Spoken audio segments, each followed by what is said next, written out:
So, welcome everybody, and thank you for joining us today for our webinar, which is focused around returning employees to the workplace and key employer considerations. Leading this webinar, we've got the lovely Yvonne Saxon, who is Head of HR, Diversity and Inclusion Services at Vista Employer Services, and she'll be covering a number of relevant points that need to be considered when navigating this next phase. We'll have the chat box open throughout the webinar, so if anyone has any questions, please do post them in here and we'll have the opportunity to go through a few at the very end. And following this session today, Yvonne's kindly arranged for attendees to have access to free copies of remote working and hybrid working policies and have exclusive access to some hybrid working line management training videos too. Also, if you do find that you do need some further, more specific, support after the session, you'll be able to contact Yvonne directly to organise a separate consultation for yourself and for your business needs. But for now, Yvonne, I'll hand it over to you in your very capable hands. Okay, thanks very much, Abby. So with what's now time-honoured fashion, I'll share my screen and hopefully that should pop up. Is it there? Yeah. Okay, that's great. Thanks very much. So yeah, I'm Yvonne Saxon. I work for an organisation called Vista Employer Services, and we provide employment law support and HR support to large organisations as well as management training. As Abby mentioned before, we've got time built in for questions at the end, and if you want to put any questions in the chat, we can then pick them up. And as Abby said, there's some links going to be sent out to you after today regarding some other resources that will be available to you. So let's get this one out of the way. One of the biggest questions that I have been asked over recent weeks is whether employers can make people return to the office, or whether employers can make them stay at home if they're deciding that actually they may want to close some offices and take advantage of some cost savings. Bottom line with this is, let's think about what the business need is. What does your business need? Why does your business need people to be coming back into the office? Or why does your business need people to be at home? And it may seem a very obvious question, but actually, if you think about it very carefully, sometimes the answers might surprise you. The question around whether you can actually force people to come back to the office or make them stay at home is actually a contractual one. And much depends on what you have got in your contract. So all employment contracts will actually say where the work location is. So if your employee's contract says that they're meant to be based in city centre Manchester, then that is their contractual place of work. If you want to change those terms and conditions, if you want to have people working at home, then that would be a change to those contractual provisions. Now, if you want to change contracts, most people will probably know that you can't just do that unilaterally. You would need to consult with people about those changes. And that would either be on an individual basis, but if you were talking about more than 20 people, that would have to be on a collective basis. So more than 20 people, there would be a minimum 30-day consultation period. More than 100 people, there would be a minimum 45-day consultation period. And there are some quite strict rules around what collective consultation must contain and how you elect representatives to consult with about those arrangements. So, short answer, if it's in the contract that they work in city centre Manchester, then yes, you can say, we need you to be where your work is located. But it's not quite as simple as that sometimes, because you may well have some objections from some people about going back to the office. And let's be sensitive to some of this, because right now, there's a lot of anxieties around. Some people may be anxious about the commute into work if they're using public transport, that they don't want to be in close proximity to people.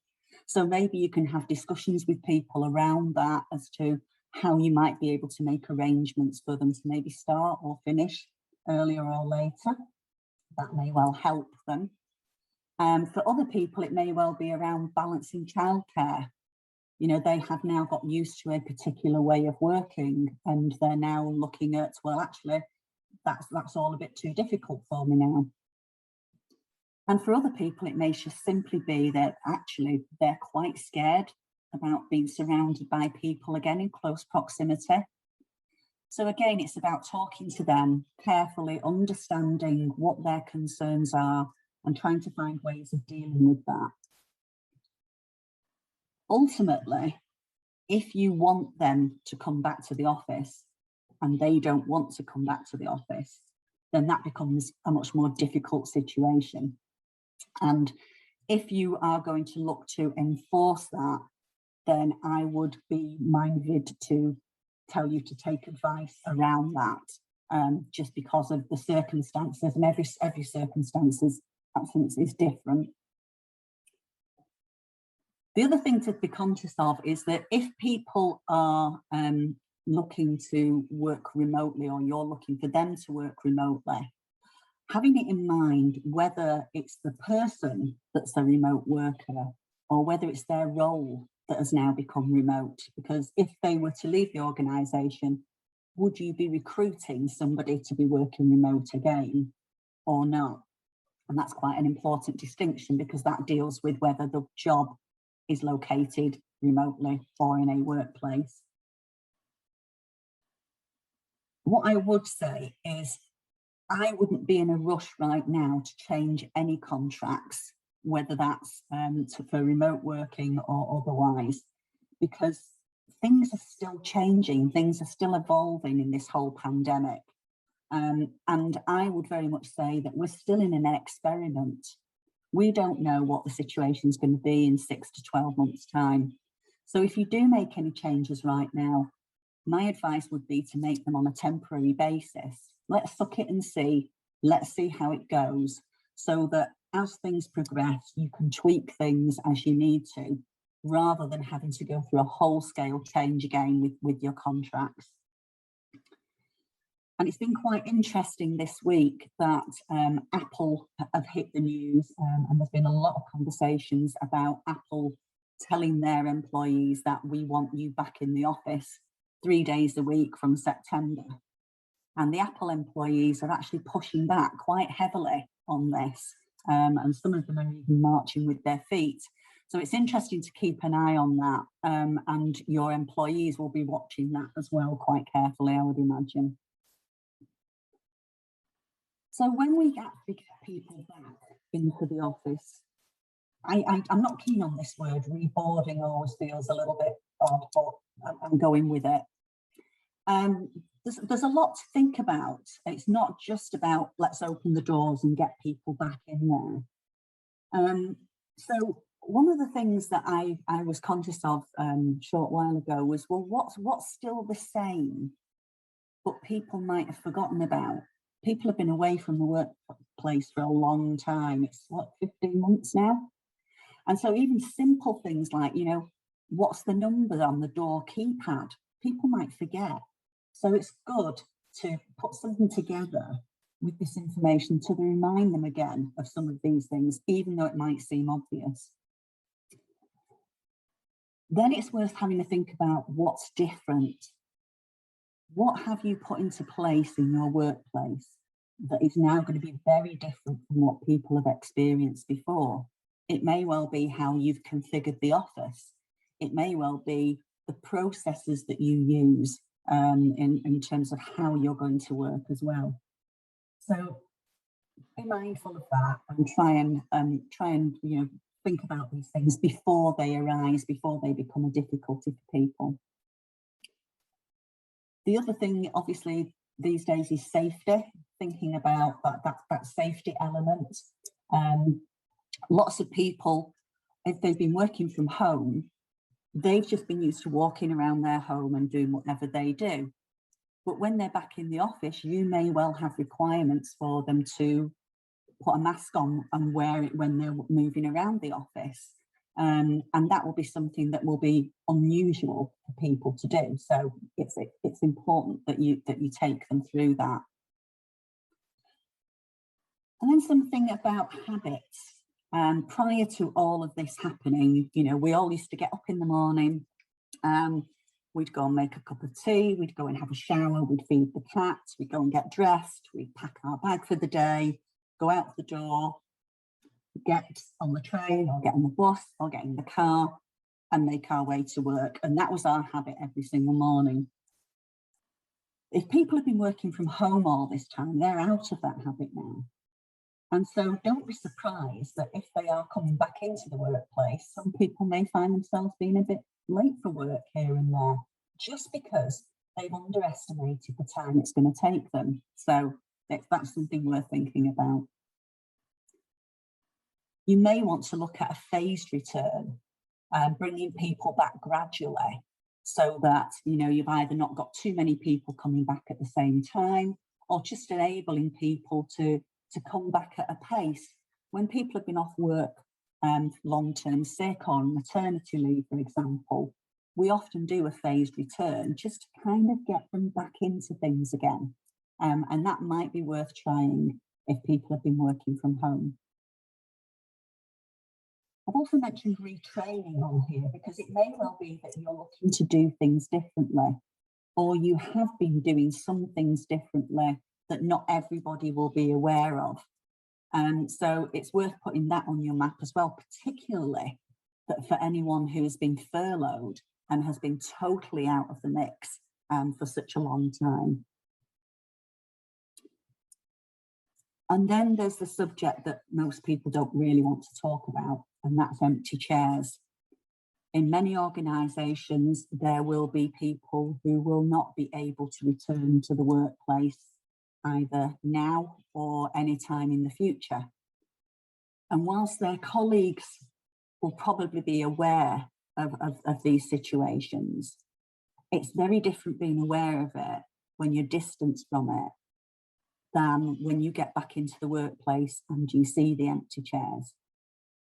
So it's worthwhile thinking about that and being sensitive to how teams are going to feel about those things.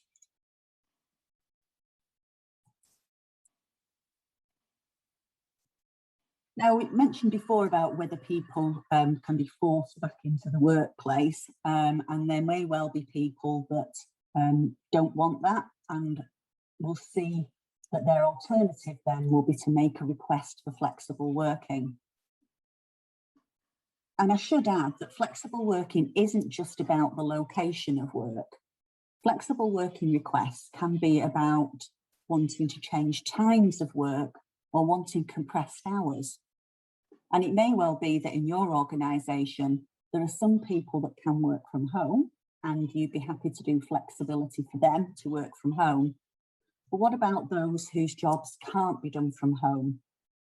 Can you offer them flexibility around maybe their times of work, just so that you've got some kind of balance across the workforce? But inevitably, a lot of employers are going to have an increase in requests for flexible working. And a request for flexible working can be made formally by anyone who has got 26 weeks service with you. As an employer, you are duty bound to consider that request. Now, just because an employee has got a statutory right to make the request, that doesn't mean that they've got a statutory right to have that request granted. But an employer has to give the request due consideration, and they can only refuse for one of 8 particular reasons. And that is that either costs will damage the business, if there's costs associated with granting that flexible working, that the work can't be organised amongst other staff if they're proposing changes to the time, that other people can't be recruited to do the work if someone's looking to go part-time or something like that, whether flexible working will affect quality and performance. And that'd be a really interesting one, because that was the one that many employers were refusing flexible working requests on prior to COVID. But post-COVID, I think many people will say that, you know, quality and performance has been maintained. In some instances, it might not have been, but in many instances, it will have been. And that will then mean that you actually wouldn't have a very good reason for refusing. Another reason may well be that the business can't meet customer demand with what's being proposed by the employee, or there's a lack of work to do during the proposed working times if they're proposing different times of work, or if the business is planning changes to the workforce. So what I would also advise is that if you are looking to agree flexible working, then perhaps it might be best to do it on a trial basis at this moment in time. Once a flexible working request has been granted, it becomes a permanent change to terms and conditions, and the employee doesn't necessarily have a right to make another request within 12 months. So it might be wise to just kind of put things on a trial basis and see if you need to tweak things when things are a bit clearer and we're in steadier times. And it's also worth remembering that prior to COVID, the government already had on the back burner something that they were considering into changing the 26 weeks requirement of service to make the request to a day one right, in that anyone, when they first join an employer, would be able to make that request. That's not happened yet, but it's still there, and the government were planning to look at that. There's also a lot of noise has been made now about whether flexible working will become a default, and actually enforcing people to work a particular way may well be the exception. So that's something to keep an eye on as well as we go through the coming months or maybe year, depending on how things progress. If we do look to move our workforce to a remote working workforce, or we agree to people working remotely, there's a number of considerations that we need to make. And at the start of the pandemic, I think we were all in the situation of, right, okay, let's make this happen. We need to get people up and running, working from home. And even though we might have planned that very well, we might not have planned it as well as we would have otherwise done had we had more time available. So it's worth revisiting health and safety. Have we looked at risk assessments and DSE assessments for people working from home? As an employer, you're still obliged to look after people's health and safety, even if they are working in their own homes. Following on from there, we need to be thinking about what are the work boundaries and the well-being of employees. There's been a lot of reports recently that employees are seeming to work longer hours because the boundaries between home and work have now become blurred. And it's almost like presenteeism has gone digital. And so we need to be conscious of that and thinking about well-being. Also thinking about that if it's not people's choice to work from home, it may well not suit everybody. Some people may suffer from feeling quite isolated. So we need to be conscious of thinking about how we're going to manage that, how we're going to make sure that we're looking after the well-being of our workforce. And then there's the equipment. What equipment is needed to do the job safely and to do it well? That I've heard of many people who have had employees using their own laptops, for example, and they've ended up having to do that just because of the pandemic, causing a shortage of equipment being available. Now that we're in steadier times, it's wise to think about whether you are going to, put equipment into place for people. I would always recommend that the employer should provide the equipment, particularly when you're thinking about confidentiality, when you're thinking about data protection and the GDPR, etc. It's always better to have a work laptop or a work device from those perspectives. And just on the subject of confidentiality and security, It's worth thinking about processes that you might want to put in place for your employees to adhere to when they're working from home. For example, if they're dealing with confidential information and they're going to have paperwork lying around at home, talking to them about how they should be holding that information and what they should be doing with it at the end of the day, putting it away safely. And be mindful of who has got access and can see their computer screens. That's very much depending upon the nature of the work that the individual's doing, of course. Another question that comes up quite often is about expenses for working from home. There is no obligation for an employer to pay for people's gas or electric or water or anything like that, unless it's in the contract. Some employers are giving people allowances. Other employers are giving allowances with regard to the HMRC allowances, which says that employers can give employees who are required to work from home up to £26 per month, tax-free, and the HMRC won't ask any questions about that.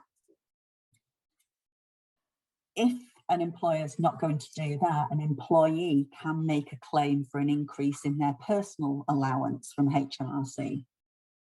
That, at this moment, is £6 per week, but note that that's £6 per week as a personal allowance, which equates to about £1.20 a week cash in the employee's pocket. And again, that's only if they're required to work from home, not if they could choose to be in the office or be at home as well.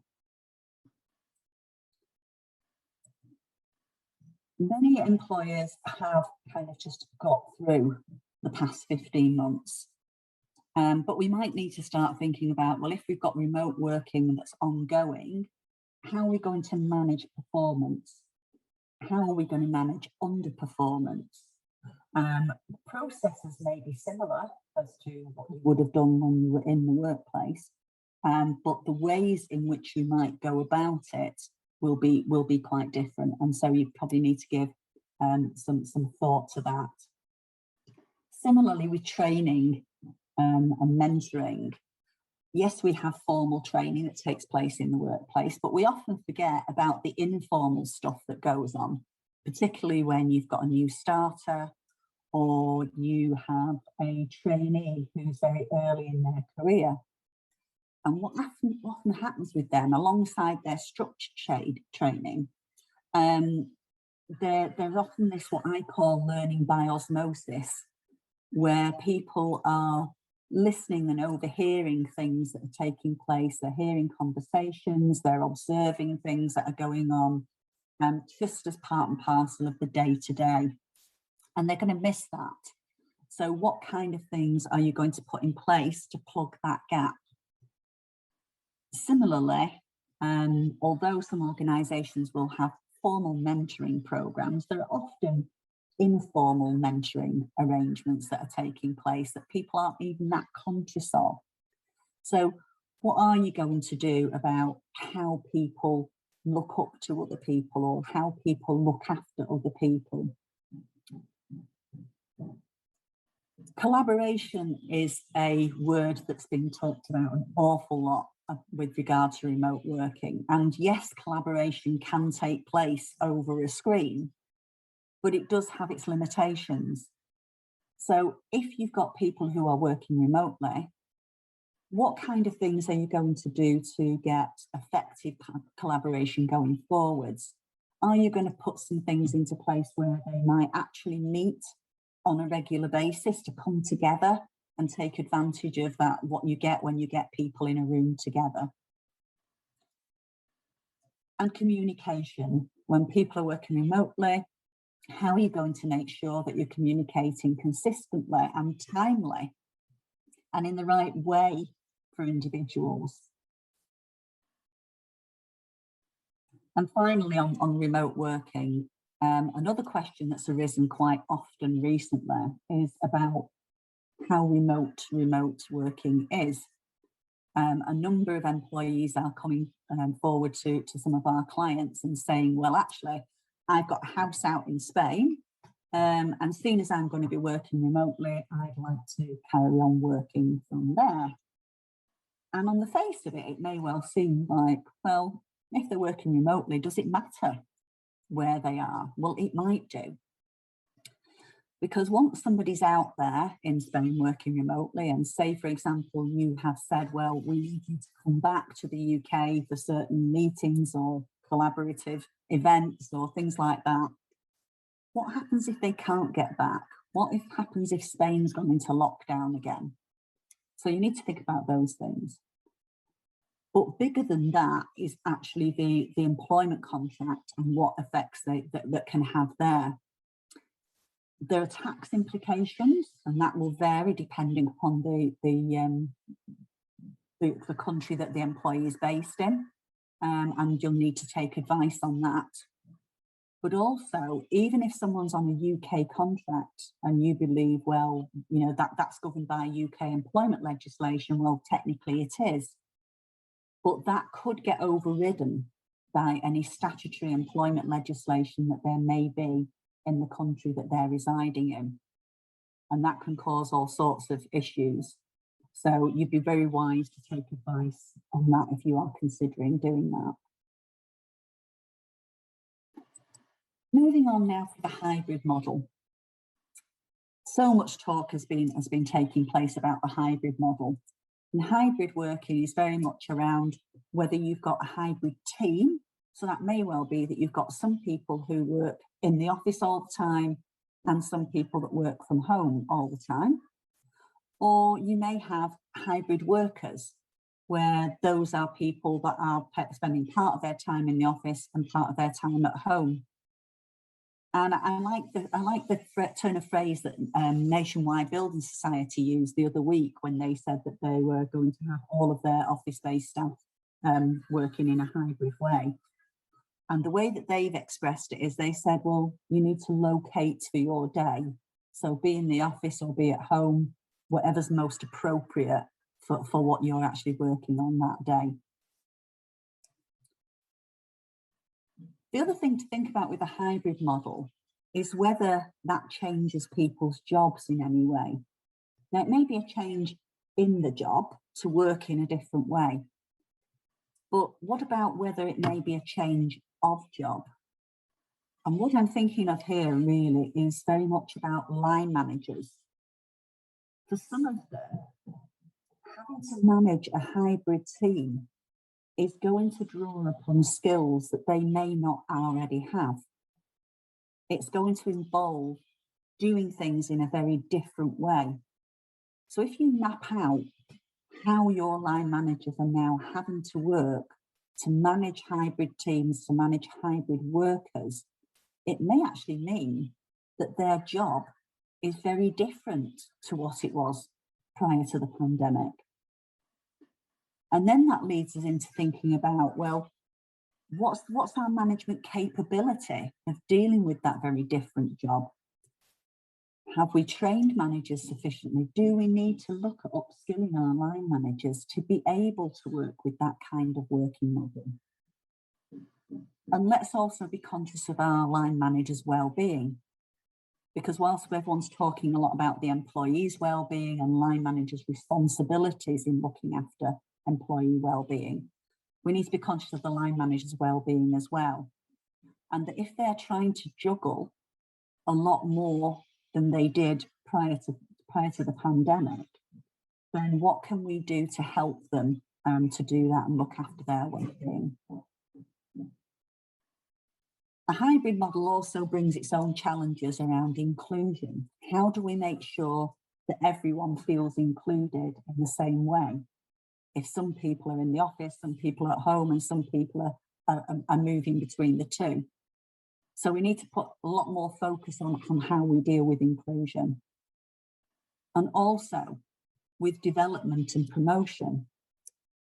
Because quite often people may well, without being, not a conscious decision, but often it's out of sight, out of mind sometimes, and people's presence will be judged over their performance. And so we need to make sure that people, whether they're working in a hybrid way, we have the same opportunities for development and the same opportunities for promotion. And when I talk about promotion, I don't just mean hierarchical going up the ladder promotion. I'm talking about when you've got a bunch of managers in a room and, you know, somebody starts to say, oh, well, you know, Fred did a fantastic job on this particular project last week. Mary did some fantastic work on this. This is where we're promoting people within the business and, you know, kind of raising awareness of what they're doing. And some of that could get missed if we're working in a hybrid way. So we need to look at how do we make sure that we're capturing that. Working in a hybrid model will also mean having to review all your policies, because policies will have been written for the way that you're working previously. So it's worth examining all of them. Are the policies up to it? Do they work with a hybrid working model? And how are we going to make sure that communication works when we've got people working in very different ways? How are we going to be consistent with that? How are we going to be timely with that?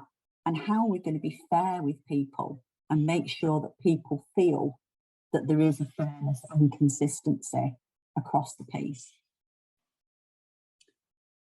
So that's pretty much most of what I wanted to say on the subject. We did have a question come in before the session today from somebody called Alex, who asked a question about whether they should issue new contracts now, having agreed that people can work from home. Well, I hope that the webinar has dealt with that question for you, Alex, but if not, please put something in the chat box and Abby will raise that with me in a couple of minutes. And just the final point that I wanted to make before we go into any questions is that, as Abby mentioned earlier at the start of the webinar, we will be providing links for you all to receive a template remote working policy and a hybrid working policy, which you can use in your organisations.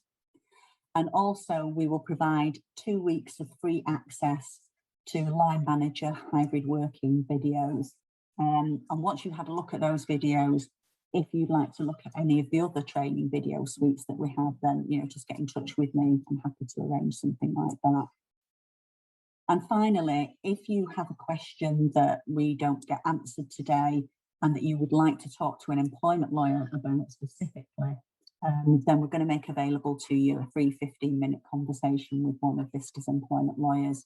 And again, we'll provide you with contact details to me if you'd like to arrange that. So I'll just stop sharing my slides now while we get back to Abby and see what questions have come in. Thank you, Yvonne. That was really useful. I thought it was really useful, and I'm sure those listening did as well. So thank you for that. We've had a couple of questions come in. The first one being, over the next few weeks, one of the delegates is doing a trial of opening their office for those that want to come in. Do they need to change their contracts for those few weeks or not? No, I don't believe you need to change your contracts at all. If you're doing a trial of something, I think it's worth putting something in writing just to say that you are doing a trial and putting what you have agreed so that everyone knows exactly where they stand. That's always worthwhile doing. But I wouldn't be rushing to change any contracts. We're still in the middle of a big experiment right now and things are still changing. So leave the contracts alone and just put something there so that people know what they're doing. Thank you. We've also had one in from Steve to say, do you have any suggestions on inclusion for those who are working from home? Because it's inevitable that they'll feel that they're missing out on the office environment. Mm. And this very much is one of those pressures that's going to be on line managers, because it does put a lot more pressure onto line managers. Because if you were all in the office, of course, you know, they would be talking to people together and at the same time and those kinds of things. So I think it's about making sure that line managers get some support in all of this and some training in how best to almost, you know, structure their communications and make sure that they ticked everybody off, you know, have they made sure that they've contacted everyone? Because you can feel like you have, but when your day's been busy and you've got to the end of the day and you think you've spoken to everybody and you haven't done, or if you speak to some people earlier in the week and it's something really, really important and somebody else doesn't get spoken to till 2 weeks later, they can be left feeling, you know, very left out of that. So it's having that consciousness of making sure that you have included everyone and putting into place some processes. There may be some processes that you use, some communications that you leave with line managers to do. There may be other communications that lend themselves more readily to online communication. You know, you may use Microsoft Teams, for example, for certain things, but there are other things that probably wouldn't be suitable for. So I think it's worth drawing up some kind of a model for yourselves as an organisation that's going to suit you as an organisation, because everyone's very different in how they like to receive information, and you will know your people best. Thank you. So we've had a further question to say, is there any guidance on how to configure your office to meet social distancing requirements, i.e. what's a reasonable distance, and do the desks need to face a certain way? I don't know if the government have provided guidance on this. So if you go to the government website, there is guidance for officers that explains what the guidance is. And as these things are a moving feast as well, so you know, currently it is about trying to keep space between people. I know that lots of officers, they have tried to configure desks so that people aren't facing each other, so that they're more side by side, if you like, or behind each other. So those kinds of configurations work well. But there is a lot of guidance on the government website. There is also guidance on the HSE website as well. So it's worth having a look at that. But it is something that I think everyone's very conscious of. And we don't yet know. I mean, the 21st of June was kind of trumpeted as, you know, the doors are open and everything's just going to go back to normal. Well, that's looking more and more unlikely as this week goes on. But, you know, if we do kind of open up the doors again, what we don't know is whether the government are still going to say, well, the guidelines are going to be, you'll need to still have certain amount of distancing, which may actually change your plans on how many people you can bring back into the workplace if you can't configure the workplace to accommodate those people. Thank you. So also, sorry, Anna's worried that some of her team members may be feeling overworked at home. Do you have any suggestions on how to manage that?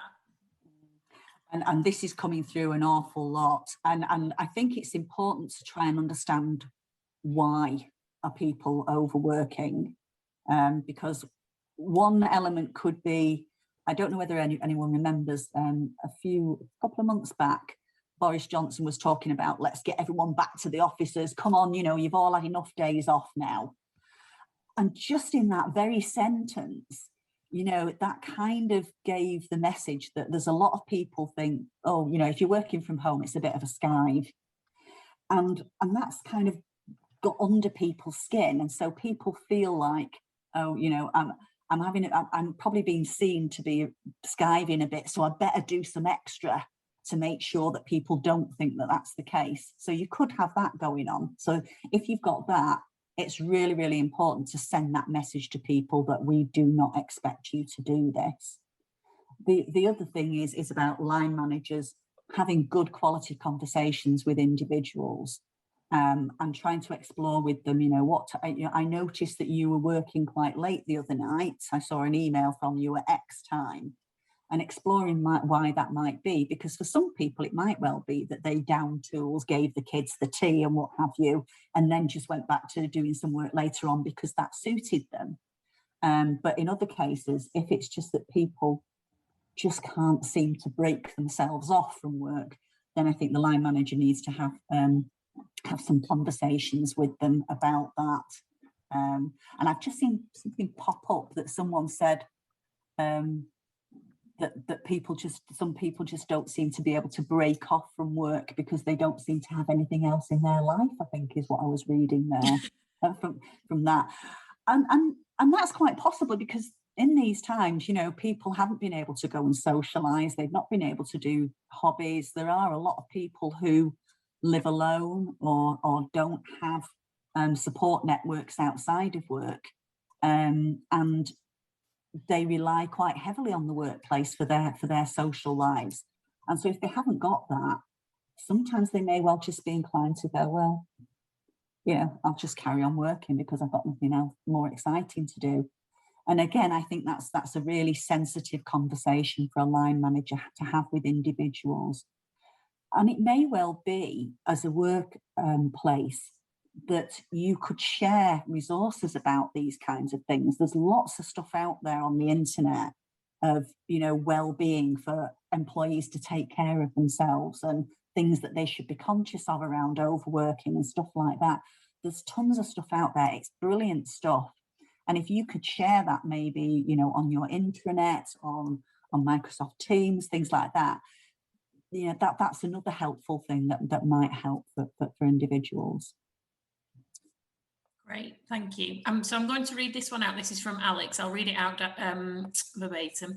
So I believe I can agree a trial of regular home working in writing prior to needing to change contracts.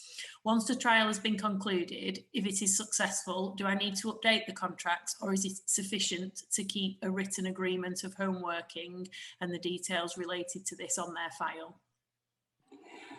So I would say that a trial period at this moment in time, I would look for a fairly lengthy one, because everything's just changing all the time.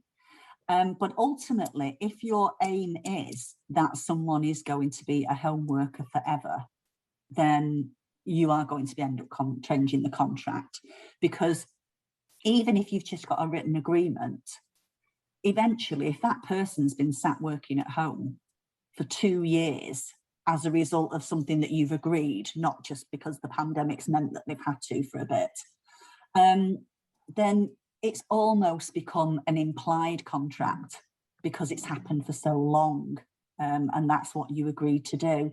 So I would always say that once you get to a point that this has worked, this is how it's going to be going forwards, I would always say, get it bolted down contractually properly, because then no one's in any doubt as to what's happening. Great, thank you. And I think this is the final question. Do you have any advice on how to manage underperformance remotely? Yeah. And that's a really interesting one, because it depends on what the underperformance is. So, and again, I know I'm a bit of a crap record here, but this comes down to line managers managing people and having conversations with them regularly and understanding people. So if the underperformance is that the person, if as a line manager, you set objectives for your team and people or an individual isn't achieving what should be achieved, then you need to explore why is that not being achieved. And that's pretty much the same kind of thing that you do if you have them in the office. The difficulty you've got is that when they're working remotely, you can't observe them, you can't see what they're doing, you can't suggest that they shadow someone if they're not, you know, kind of getting to grips with something. It becomes a little bit more difficult. But it's about having those conversations to understand why are they not achieving it. And it all depends on the reasons as to why they're not achieving it. So if they're not achieving it because they don't know what they're doing, then is that a training need? If they're not achieving it because they are very stressed out about something, so it may well be that they've got personal issues going on at home, and it may well be that you might need to have a look at, well, is there something that you can do to give them some extra support for a period of time? So it's all the same kind of things that you would do if you had them in the workplace. It's just that because you've got that distance between you, you probably need to have those more regular check-ins and those more regular catch-ups with them, just to be keeping on top of it. That's really useful. And we have had one further question in that I think is quite good. Do you feel a company needs to consider if their workforce is fully vaccinated prior to asking them to return to the office? That's an interesting one, and I think everyone probably would have seen the headlines this morning from the Charlie what's his face at Pimlico Plumbers, who's now come, you know, he's put his first job advert out and said you can't apply for a job here unless you're vaccinated. So you know this has got, you know, this is going to run and run and run, and I don't, you know, nobody's saying that nobody can't go anywhere unless they're fully vaccinated. And if an employer was to say, you're not coming back into the workplace until you're fully vaccinated, I think that throws up all sorts of issues.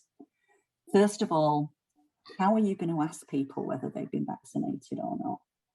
Because the very fact that you ask them, if you are then going to record that throws up a whole raft of GDPR issues. Why are you asking for that information? And you have to justify that in quite a strong way. What are you going to do with that information? How are you going to handle that information? And right now, even the government aren't saying that the NHS workers, for example, have to be vaccinated. I know there was a leaked email a couple of weeks back about this, as to they were thinking about these things, but no one's come out and said, we are going to make sure that people are vaccinated. So it's very much one of those things that you, as an employer, you may decide that you don't want to open up the office at all until we've got to, I don't know, is it July, August, when all age groups will have been invited, just to kind of give a bigger shot at the fact that more people might have been vaccinated. But some members of your workforce can't be vaccinated because they may have medical reasons that they're not able to have the vaccination for. There are many ladies who are contemplating becoming pregnant, who right now are making the decision not to take the vaccination because there hasn't been enough research in that. So there's all sorts of reasons why people might not have been vaccinated. So I think you have to be very, very, very careful with that one. Wowzers, what a minefield. You've done really well, Yvonne. Thank you so much for answering all those questions. I will actually just add to that, because I know what the next question will be, is that if you have somebody at work who says, I do not want to come back to work until I know that everyone in my team has been vaccinated, again, that I can see that's going to throw up all over the place as well for a lot of people. And again, that's going to be about having a very sensitive conversation with them to say, well, why is it that you feel that? You know, what is it that's worrying you? And it may well be that they've got some really, really genuine concerns and some real strong anxieties, medical reasons, etc., for wanting that. And you may need to think about some of the reasons why they're saying that. So it is one that will come up. I know it will come up. There will be instances, I think, where it might come up just out of sheer, I'm going to dig my heels in. But there will be a lot of instances that there are genuine reasons why people are worried. Great. So I think that comes to the end of the questions. Thank you so much for those that have sent the questions in. As we said at the beginning, for those that have logged on to the chat, we'll make the slides available on our membership area, and we will email those out to you, and you'll be able to get the links to all the policies and the training videos that Yvonne has mentioned in a presentation. Yvonne's contact details will also be on there. If there is a question that you have, you can have your consultation with Yvonne if you'd like to do so. So I think it just remains to say thanks so much, Yvonne. You've been really, really helpful, and I'm really pleased that you've been as clear as you have. And thanks to all for listening. Thanks very much, everybody. Thank you. Thank you. Bye-bye. Bye. Bye.